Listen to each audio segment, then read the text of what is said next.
Ron Howard's journey from TV's friendly neighborhood kid to a Hollywood directing powerhouse seems like the American dream come true, but behind the charm and success lies a story full of unexpected struggles. Bullying by co-stars, dangerous accidents on set, and personal sacrifices that almost broke him. What kept one of America's favorite directors silent for so long? For nearly 50 years, Howard concealed the harsh realities behind the glitz. Near-fatal mishaps, costly lawsuits, and family secrets that nearly destroyed his marriage. Now, he's finally speaking out about the shadows that trailed his dazzling career. Ron Howard's journey through Hollywood was anything but smooth, even from the very beginning. Born in 1954 in Duncan, Oklahoma, Ron's family wasn't wealthy. In fact, they struggled to get by. By 1958, when Ron was just 4, his parents took a bold leap, packing everything and moving to Hollywood in hopes of better opportunities. It was a risky decision with no guarantees, landing them in a tiny Burbank home, barely scraping by. Yet this move quietly set the stage for Ron's lifelong connection to the entertainment industry, as he grew up surrounded by film sets and cameras. Ron's entry into acting was almost accidental. At only 18 months old, he appeared in a brief scene in the movie Frontier Woman at his father's whim. This small role launched him into the world of show business, but his parents were determined to protect him from the harsh realities of child stardom. They imposed a strict rule: no full-time acting until he was 5 years old. While this decision nearly bankrupted them, forcing them to pawn possessions and turn down paying roles, it spoke to their genuine concern about giving Ron a normal childhood. Even with this protection, life during those early years was difficult. Ron's father, Rance Howard, had recently left the Air Force and struggled to find stable work as an actor and writer. The family faced so many financial hardships that at one desperate point, Rance seriously considered quitting Hollywood altogether to become a farmer in Oklahoma. But they stayed the course, determined to give Ron a chance, even as debt mounted to the equivalent of $5,000 today. Ron's earliest experiences on set were far from glamorous. When finally cast in the 1959 movie The Journey, his name appeared in the credits for the first time, but that milestone was overshadowed by cruelty from crew members. They mocked his red hair and freckles, calling him names like Freckle-Faced Freak, which broke his young heart. His father had to confront the abusive treatment, arguing with crew members at risk of losing work.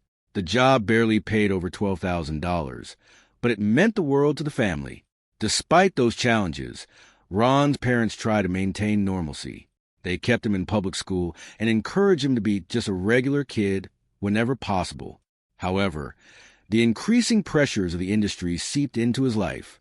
By 1960, Ron auditioned for and won the role of Opie Taylor on The Andy Griffith Show, which became a national sensation. At only 6 years old, he was thrust into the spotlight, carrying a beloved character through 249 episodes. The show's success brought fame and steady income, but also came with intense demands. Ron had to memorize long scripts, meet tight schedules, and deliver perfect performances without the benefit of a live audience.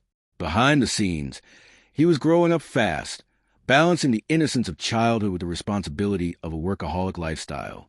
He developed a close bond with Andy Griffith, who became both mentor and father figure, guiding Ron through the complexities of acting and emotional challenges on set. But not all aspects of the show were happy. Howard witnessed Andy Griffith struggle with alcoholism, sometimes erupting in angry outbursts that unsettled the cast and crew. On one occasion, Andy publicly read a harsh review and visibly broke down, revealing vulnerabilities behind his jovial public persona. Still, he remained supportive of Ron, helping him navigate the emotional demands of his role with kindness and patience. But just when hope seemed dim, a turning point was on the horizon. A new phase of challenges and revelations that would test him in unexpected ways. In 1973, Ron Howard's budding film career took a dark turn during the production of the now classic American Graffiti. Though the movie promised to launch him into new heights, off-camera life was far from glamorous.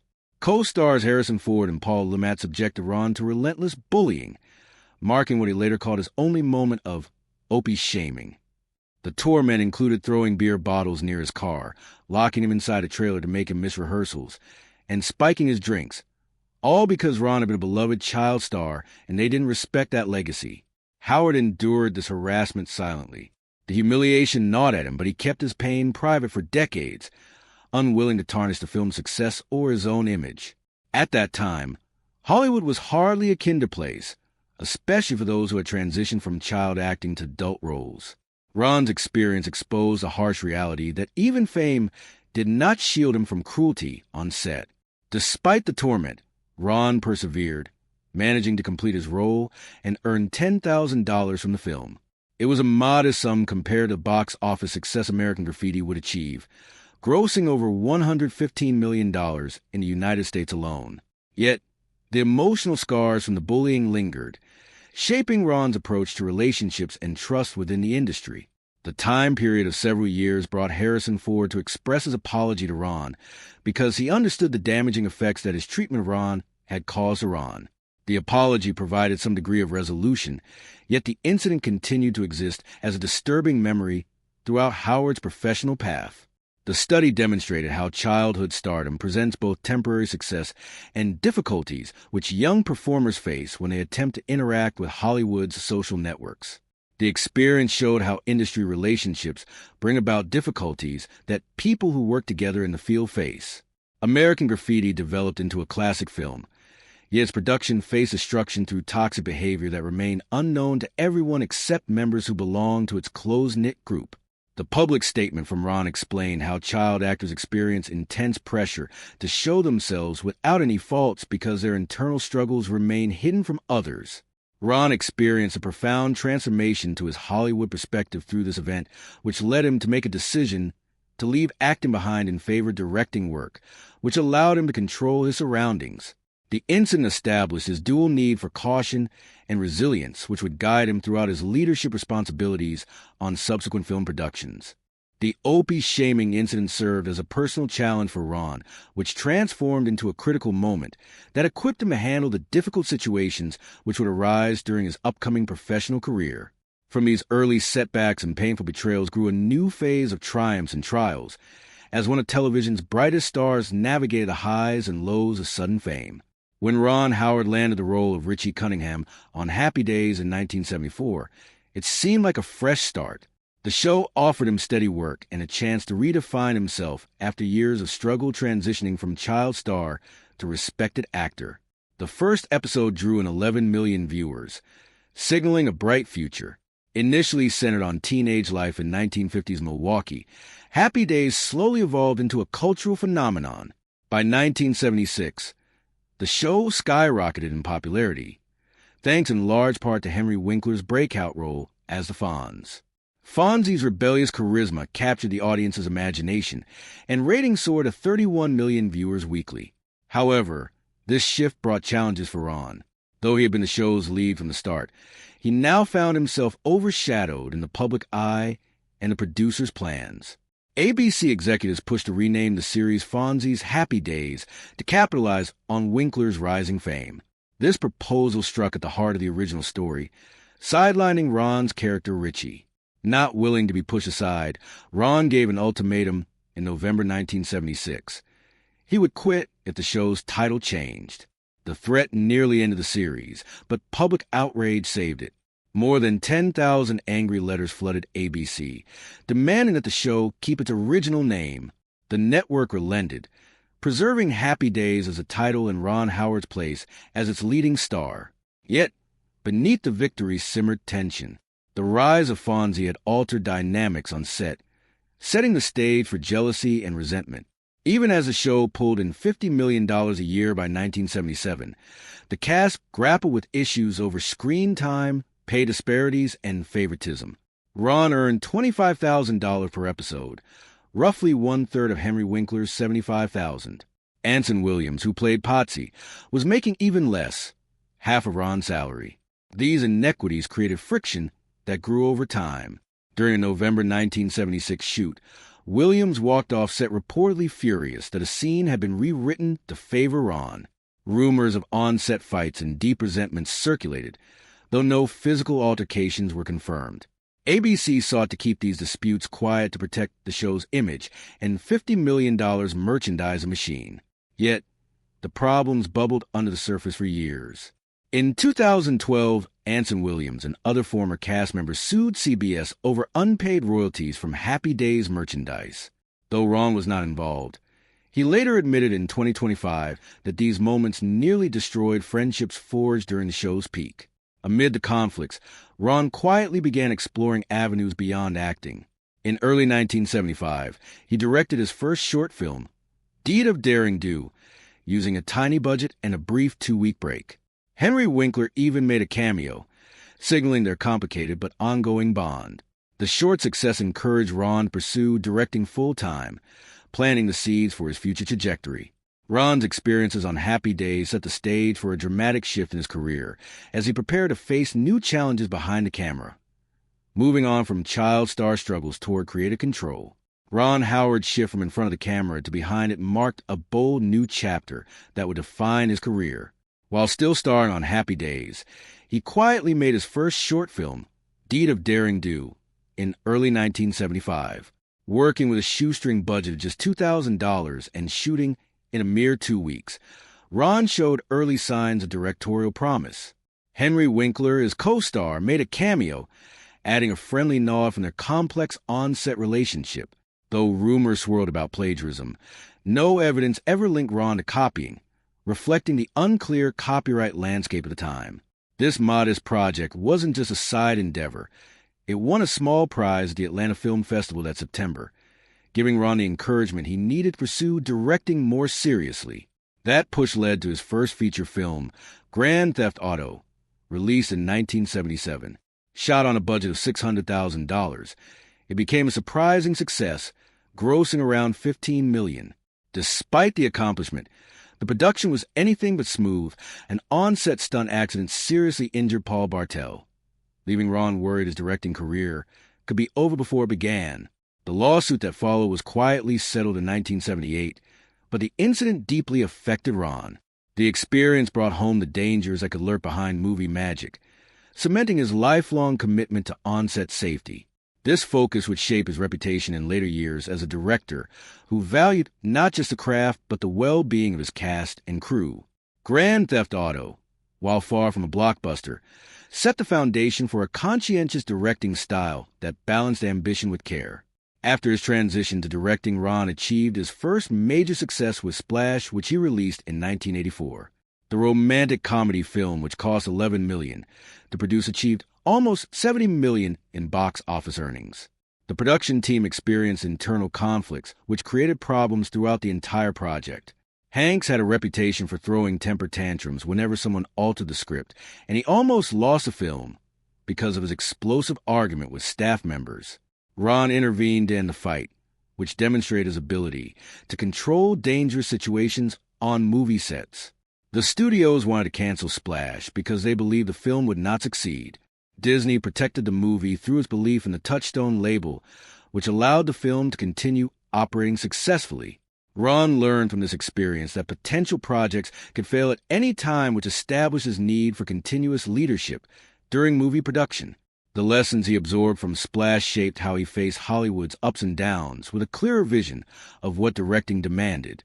Cocoon production resumed in 1985 because of safety issues during its filming. Harold Jenkins, an extra who had been fired from production, sent death threats to Ron and the crew. Fox had to spend $150,000 on security services, which provided protection to the cast and crew throughout the day. Jenkins believed the film disrespected elderly people, which made him threaten to stop production until the script received major changes, and the film release moved to June. Cocoon achieved commercial success and critical acclaim, which resulted in $85 million revenue and 2 Oscars for its acting and visual effects. Ron Howard's growing creative ambitions soon led him into the world of large-scale filmmaking, where the pressures and conflicts escalated significantly. Ron Howard's rise into big-budget filmmaking brought dramatic successes, but also serious challenges, including dangerous accidents and tense personnel conflicts. In 1991, while directing the firefighter drama Backdraft, a stunt went horribly wrong. On July 23, 1990, an uncontrolled fire broke out, severely burning Kurt Russell's hand and face. 3 other crew members were also injured in the blaze. An Occupational Safety and Health Administration investigation uncovered critical safety violations, revealing that the production had been operating without adequate precautions. Ron later admitted they never truly knew when the fire might rage out of control. The incident haunted him for years, underscoring the risks inherent in action filmmaking. Yet, despite the safety failures and injury claims, Backdraft was a hit, earning $152 million and an Oscar nomination for its visual effects. The accident reinforced Ron's commitment to prioritizing safety and meticulous planning on set in all future projects. Another intense production was the 1995 film Apollo 13, a highly accurate space drama starring Tom Hanks. The demanding actor insisted on authenticity down to NASA's exact transcripts, leading to multiple rewrites amid tense negotiations. Production briefly shut down in October 1994, costing around $2 million, as Ron nearly walked away from the project in frustration. NASA employees had to mediate disputes, balancing artistic vision with scientific accuracy. The film went on to achieve enormous success, making $355 million worldwide and winning Oscars for editing and sound. However, Howard's climb in the industry sometimes brought unexpected threats. While filming 1990 SIXS Ransom, Ron and his family faced chilling harassment. On Valentine's Day, he received letters threatening his children, and suspicious vehicles were spotted outside their home. The FBI intervened, helping the family relocate temporarily in March. Though no arrests were made, the incident left a lasting impression, making the film deeply personal for Howard. Ransom still grossed over $300 million at the box office. In 2001, Howard directed A Beautiful Mind, a biopic about mathematician John Nash's battle with schizophrenia. The movie was honored with Best Picture and Best Director Oscars, grossing over $313 million. Yet, the set was tense, with star Russell Crowe exhibiting volatile behavior, including an incident where he threw a phone at a hotel clerk. Ron even fired Crowe during production, only to rehire him days later to avoid financial losses. Jennifer Connelly praised Howard for holding the chaotic production together, crediting him with calm leadership amid the storm. The tensions and stakes of grand-scale filmmaking eventually intertwined with personal battles and public controversies, shaping the next chapters of Ron Howard's life. Ron Howard's career has been marked not only by artistic achievement, but also by navigating fierce controversies that tested his resilience. One of the most high-profile uproars erupted with 2000x's The Da Vinci Code, a film that ignited a global backlash from religious groups, most notably the Catholic Church. The movie's controversial narrative suggested that Jesus married Mary Magdalene and fathered a child, a storyline that stirred protest bans and even death threats against Howard. The intense reaction reached a fever pitch with bomb scares and public outcry, forcing Howard to hire bodyguards to ensure his safety during premieres. Despite the vitriol, the film's worldwide gross surpassed $760 million, showcasing a paradox between cultural outrage and commercial success. While critics and some church leaders condemned the film as morally offensive and a twisted portrayal of sacred traditions, others argued it sparked curiosity and debate.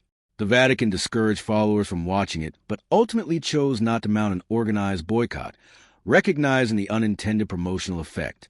Howard later expressed frustration over persistent anger, but remained steadfast in his artistic choices. The challenges didn't end there. In Italy, Howard and author Dan Brown nearly faced arrest over unauthorized filming permits, adding bureaucratic turmoil to their troubles. The Vatican's public denouncement only heightened global curiosity, amplifying the spotlight on the director. This tense dance between creativity and conservative backlash illustrated the tightrope filmmakers walk when tackling provocative subjects. Howard's experience underscored how cultural power structures can influence art's reception, sometimes aggressively. In 2015, his company Imagine Entertainment became embroiled in a serious lawsuit over the 2014 film The Good Lie. 54 Sudanese refugees alleged their traumatic real-life stories of starvation and escape from militias were exploited without fair compensation or the promised aid. Filed in Atlanta, the lengthy legal battle cast a shadow over the project, with claims the refugees received minimal financial benefit despite the film's humanitarian intentions. Although Howard was not personally named in the suit, the public backlash was significant, especially given the movie's modest $3.2 million U.S. box office take. The lawsuit demonstrated how real suffering should not be told through storytelling, because it creates ethical problems for storytellers which they must face. The study investigated Hollywood accountability for productions based on actual events because it showed how the industry treated people who worked behind the scenes. The allegations against Howard, who had raised millions to support refugee causes, created a personal conflict for him because they demonstrated how difficult it becomes to turn real life into cinematic form. The case settled in 2017 through a confidential agreement, but it served as an ongoing reminder about the obligations filmmakers need to fulfill. The 2018 film Solo, a Star Wars story, brought various problems for Ron Howard, who worked behind the scenes.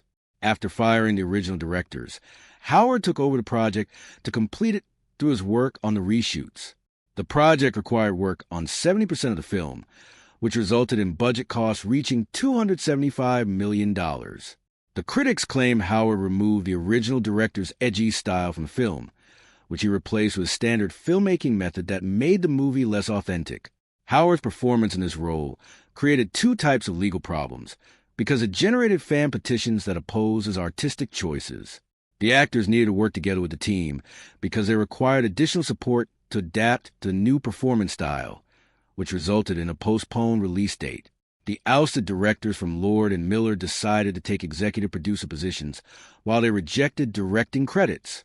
The film faced many obstacles, but still managed to earn almost $400 million in international revenue, which did not meet its extremely high performance expectations. Yet no matter how public the battles and external pressures were, Ron's personal life endured its own trials behind the curtain. Behind the camera, Ron Howard faced profound personal challenges that tested his marriage and family bonds. He met Cheryl Alley in high school, a relationship grounded in steady loyalty amid the unpredictability of his rising fame. Their first date took place in November 1970, and despite rumors of teenage pregnancy and tabloid gossip that threatened to derail their young romance, they remained united. Ron proposed 3 times before Cheryl said yes in October 1974, and they married the next year. Their enduring partnership became a cornerstone in Ron's turbulent life. Though they lived a relatively private life, financial struggles shadowed Ron and Cheryl during his early career.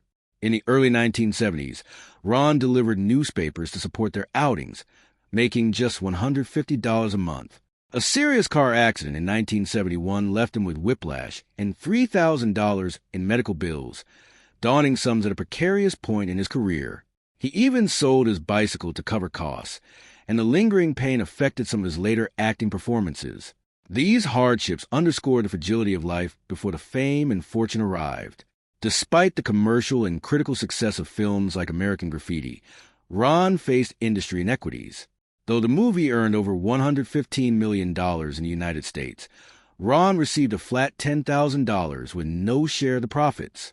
His request for 1% of the box office returns, amounting to over $1 million, was denied by George Lucas, straining their friendship.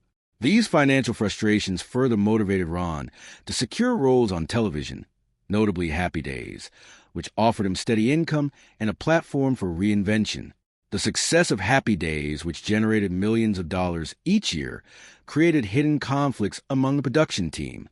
The team faced difficulties because of different pay rates between artists and their disagreements about creative matters and their rivalries with each other. Ron received a salary which was much lower than Henry Winkler's income, but he faced difficulties because his screen time allocation became a source of negative feelings. The workplace disagreements which followed him ended up damaging his personal connections because they made it hard for him to manage his celebrity status with his need to connect with others. Ron did not participate in the later royalty lawsuits, but he admitted in 2025 that the disputes had almost destroyed his long-term friendships. Ron managed to maintain his personal life, which faced tabloid rumors and unproven stories about his alleged affairs during the late 1970s. His marriage endured challenges throughout his life. Cheryl proved to be his faithful partner, while they parented 4 children together. Their 2025 golden anniversary celebration confirmed their lasting dedication to each other. The complexities of Ron's personal battles and public controversies would continue to shape his legacy, carrying his story forward into its next unexpected chapters. As Ron Howard's career entered its later stages, he faced an evolving set of personal and professional challenges that shaped his legacy in unexpected ways. While his history of success is undeniable, newer controversies and revelations prompted a deep reflection on privilege, responsibility, and resilience. His journey, once defined by childhood stardom and early hardships, became interwoven with candid admissions about the complexities of Hollywood's nepotism and the toll of public scrutiny. In 2025, Ron's daughter, Bryce Dallas Howard, directly confronted discussions around nepotism. Born into a family steeped in show business, Bryce openly acknowledged the advantages of her lineage on a podcast called Happy, Sad, Confused. She stressed that while doors opened easily for her, the work to sustain her own career was intense and deliberate. This honest reckoning sparked varied reactions online, with both praise for her transparency and skepticism about inherited privilege. Ron himself has never publicly confirmed directly given her roles, but Bryce reaffirmed family influence played a significant part in her path. This moment of openness marked a broader shift for Ron. After decades of navigating fame and controversy quietly, both he and his family chose a more transparent dialogue about Hollywood's realities. BuzzFeed and other outlets praise their willingness to speak frankly about systemic advantages often denied by other stars. Having Henry Winkler, Ron's longtime friend and former co-star, as Bryce's godfather further cemented the intergenerational connections that defined their industry experience. Health and family grief also impacted Ron in recent years. His father, Rance Howard, an actor in his own right, passed away in 2017 at the age of 89. Rance's dedication to the craft until his final days inspired Ron and his brother Clint, highlighting a family deeply committed to storytelling. Despite rumors of disputes over Rance's will, no proof ever surfaced. Instead, Ron has publicly expressed gratitude for his brother and the irreplaceable bond they share, often collaborating on projects and honoring their shared heritage. The couple's achievement of 50 years of marriage represents an exceptional accomplishment that demonstrates their ability to succeed in an industry known for its demanding nature. Their story began when they developed romantic feelings for each other at a Burbank high school, but later proved all Hollywood rumors to be untrue. Their relationship has withstood both their initial humble beginnings and their current status as parents of 4 children and grandparents of 6 grandchildren. Ron considers Cheryl to be his lucky charm because their marriage has lasted many years, which he believes give them strength together. Ron encountered fresh challenges through professional life, even though he had built a strong family base. The Netflix movie Hillbilly Elegy, released in 2020, received mixed reviews because critics rated it poorly while audiences found it much more enjoyable. The film explored political themes which featured actual people, causing viewers to engage in detailed discussions about how stories should be interpreted and told. Ron expressed surprise about how political changes affected his political work because he lacked control over these external events, which created unpredictable effects on his professional image. His recent acting ventures showcase his dedication to trying out fresh opportunities and tackling different challenges. Ron received his initial acting Emmy nomination in 2025 for a comedy series which Seth Rogen starred in. Ron returned to television after his 1984 Happy Days departure through fight scenes which he developed spontaneously because he wanted to perform his role, but ended up getting a bruised rib through his dedication to acting. His nomination added another accomplishment to his successful career, which includes multiple producer Emmy wins that connect his past work as an actor with his current role as a director. Ron Howard's journey reveals a world behind a camera filled with unexpected hardships, controversies, and personal trials. From a troubled childhood to navigating Hollywood's tough realities, his story is one of resilience and growth. If you found this revealing look compelling, please like and subscribe for more deep dives into the stories behind the stars.